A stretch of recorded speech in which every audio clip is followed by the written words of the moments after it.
तस्वीर में ये फ़ोटो संजीव कुमार की है। देख सकते हैं आप लाइव तस्वीरें लाइव भारत पर। ये हंसते खिलखिलाते हुए, ये मुस्कुराते हुए ये संजीव कुमार है। तो आप देख सकते हैं संजीव कुमार है और किस तरह सुखी जीवन से गृहस्थी बीत रही थी, फ़ोटो गवाह है।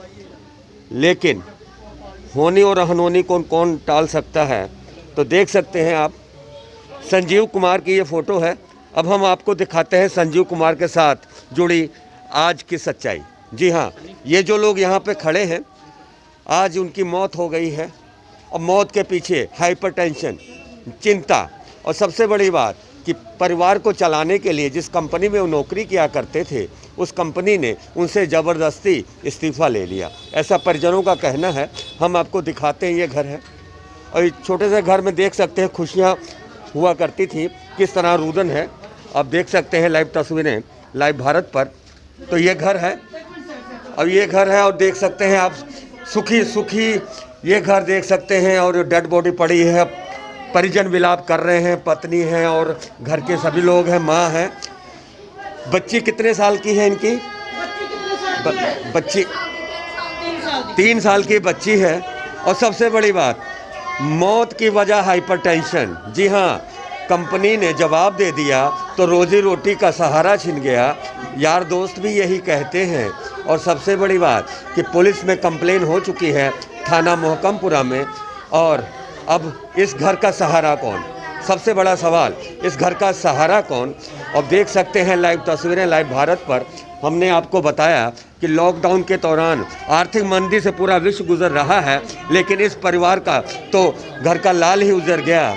देख सकते हैं आप लाइव तस्वीरें, हमने लाइव तस्वीरें आपको दिखाई और हम आपको बताते हैं ये संजीव का घर है।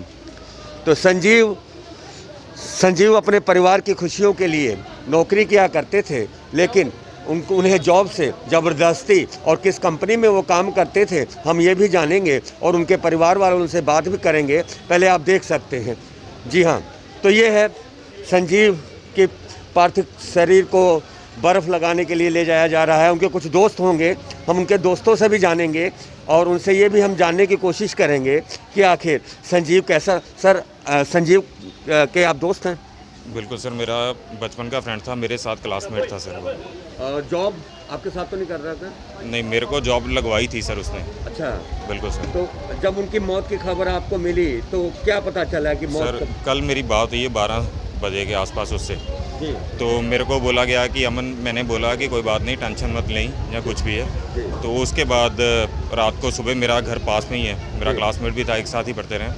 तो मेरे को पता चला कि ऐसा हो गया। तो बहुत ज़्यादा ये सदमा हम कभी भी नहीं कर सकते सर। तो जैसा कि आप देख सकते हैं, दोस्त हैं और दोस्त की कहानी, दोस्त ने बताया कि इस दोस्त की नौकरी संजीव ने लगवाई थी, लेकिन जब उसकी नौकरी चली गई। और सबसे बड़ी बात, मैं समझता हूं कि लॉकडाउन के समय जो भी बड़ी बड़ी कंपनियां हैं, जो भी हैं, उन्होंने अपने कर्मचारियों को जितना वेतन, आधा वेतन या फिर उसके बाद में जब रोज़गार ही छीन लिया, तो रोज़गार छीनने के बाद वो इतना टेंशन में आ गया, हाइपर टेंशन हो गया कि आज उसकी मौत हो गई। तो हम आपको बताते हैं, उनके कुछ दोस्तों से मिलाते हैं और हम जानते हैं कि आखिर कि क्या सारी कहानी थी। तो आप सर कोई उनके साथ जॉब कर रहे थे? आप लोग कोई जॉब कर रहे थे उनके साथ? तो जॉब करने वाले उन लोगों से भी बताते हैं, हम परिजनों से भी मिलाते हैं और हम आपको बताते हैं कि संजीव कुमार का हंसता खेलता परिवार किस तरह एक नौकरी के कल के छीन गया। हम उनके पिताजी से बात करते हैं। बेटा, हंसता खेलता परिवार नौकरी जॉब पे जा रहा था, क्या हुआ ऐसा कि उसने इतना अपने मन को लगा लिया कि आज संसार से विदा हो गया? पता नहीं लगा जी, ਅਸੀਂ तो यह सोचा, हम तो दसिया नहीं कोई गल की गल हुई है। बाद च ਹੁਣ पता लगन ਰਿਹਾ कि ਉਹਨੂੰ नौकरी तो ਕੱਢ ਦਿੱਤਾ ਸੀ। ਜੇ ਸਾਡੇ ਨਾਲ ਤਾਂ ਉਹਨੇ ਕੋਈ ਗੱਲ ਨਹੀਂ ਕੀਤੀ, ਜੇ ਗੱਲ ਕਰਦਾ ਤਾਂ ਆਪਾਂ ਉਹਨੂੰ ਕੋਈ ਸਮਝਾਉਂਦੇ ਵੀ ਸਹੀ। ਸਾਡੇ ਨਾਲ ਤਾਂ ਕੋਈ ਸਾਨੂੰ ਇਸ ਚੀਜ਼ ਦਾ ਪਤਾ ਨਹੀਂ। ਚਲੋ ਗਰੀਬ ਘਰ ਸੀ, ਫਿਰ ਕੀ, ਚਲੋ ਆਪਣਾ ਹੋਰ ਕਿਤੇ ਨੌਕਰੀ ਮਿਲ ਜਾਂਦੀ। ਉਹਨੇ ਕੋਈ ਸਾਡੇ ਮਨ ਦੀ ਗੱਲ ਦੀ ਟੈਨਸ਼ਨ ਰਹਿੰਦੀ ਸੀ, ਉਹਨੂੰ ਟੈਨਸ਼ਨ ਕੱਲ੍ਹ ਦਾ ਰਹਿ ਰਿਹਾ ਸੀ। ਇੱਦਾਂ ਰੋਟੀ ਪਾਣੀ ਖਾਣਾ ਨਹੀਂ। ਮੈਂ ਕਿਹਾ ਰੋਟੀ ਕਿਉਂ ਨਹੀਂ ਖਾਧੀ? ਬਾਅਦ 'ਚ ਰਾਤੀ ਦੱਸਿਆ ਮਾੜਾ ਜਿਹਾ ਤੇ ਮੈਨੂੰ ਇਹ ਨਾ ਕੰਪਨੀ ਤੋਂ ਉਹਨਾਂ ਨੇ ਕਹਿ ਦਿੱਤਾ ਵੀ ਤੁਸੀਂ ਰਿਜ਼ਾਈਨ ਲਿਖ ਕੇ, ਬਹੁਤ ਤਨਖਾਹ ਜ਼ਿਆਦਾ ਆ, ਤੁਸੀਂ ਰਿਜ਼ਾਈਨ ਲਿਖ ਕੇ ਪਾ ਦਿਓ। तो मैं ਤਾਂ ਕੀ ਜਾਣ ਪਾ ਦੇ ਕੋਈ ਗੱਲ ਨਹੀਂ, ਵੇਖੀ ਜਾਊਗੀ, ਹੋ ਕੇ ਤੇ ਲੱਭ ਲਾਂਗੇ ਤੇ ਤੂੰ ਫਿਰ ਕੰਮ ਕਿਤੇ ਮਿਲ ਜਾਏਗਾ। ਕੰਮ ਦੀ ਕਿਹੜੀ ਗੱਲ ਹੈ? कौन सी कंपनी में था? फोर्ड फोर्ड कंपनी में। तो मैं आपको बताऊं, फोर्ड कंपनी में था संजीव। और सबसे बड़ी बात, तनख्वाह ज़्यादा थी, कंपनी वालों ने रिज़ाइन ज़बरदस्ती ले लिया, इसी बात की उसको टेंशन थी। कई दिनों से वो घर पे खाना पीना नहीं खा रहा था। पिताजी ने भी उनको समझाया, लेकिन उसके दिमाग में एक जो चल रहा था उसको किसी को नहीं पता था। धीरे धीरे वही जो दिमाग में चल रहा था, हाइपरटेंशन हो गई और उसके बाद में वो मौत हो गई। सर थोड़ा सा बताएंगे संजीव के बारे में, क्या आपको क्या पता चला? संजीव इतना अच्छा लड़का था, उसके जैसा लड़का पूरे मोहल्ले में कोई नहीं है। अभी 5-6 महीने पहले उसने एक एनजीओ शुरू करी थी जिसका नाम था हैप्पी फैमिलीज़ एनजीओ, और पूरे लॉकडाउन में उसने इतने गरीब परिवारों को राशन दिया है जिसकी सारी डिटेल फेसबुक पे उस पर देख सकते हो आप। वो लोगों के घरों में जाता था, जिसको ज़रूरत थी खाने की उसको खाना देता था, जिसको पैसे की ज़रूरत थी उसको पैसा देता था। ये इतना सोशल वर्कर था कि इसके जैसा कोई हो नहीं सकता। तो ये गली कौन सी है और कितने बजे की घटना है, और पुलिस में कंप्लेन हुई क्या? ये सुबह 8:30-8 बजे की घटना है। सडनली इसको एकदम ये नीचे गिर गया। इसके परिवार वाले और हम लोग सारे दोस्त इसको हॉस्पिटल लेके गए हैं, लेकिन हॉस्पिटल पहुंचते ही इसकी डेथ हो गई। और ये न्यू पवन नगर है, गली नंबर 14 है। पुलिस में कंप्लेन की है? पुलिस में कंप्लेंट की हुई है। पुलिस अभी हमें वेरिफिकेशन के लिए आ रही है।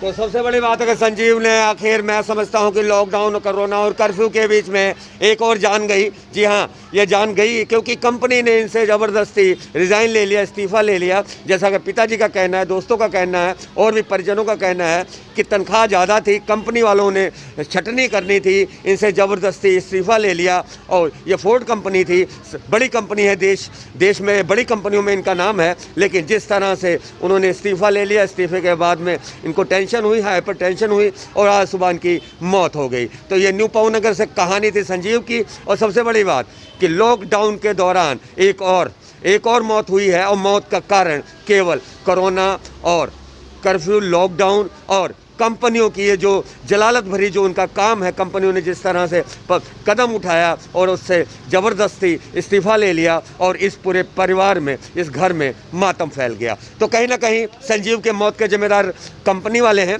पुलिस में कंप्लेन हो चुकी है।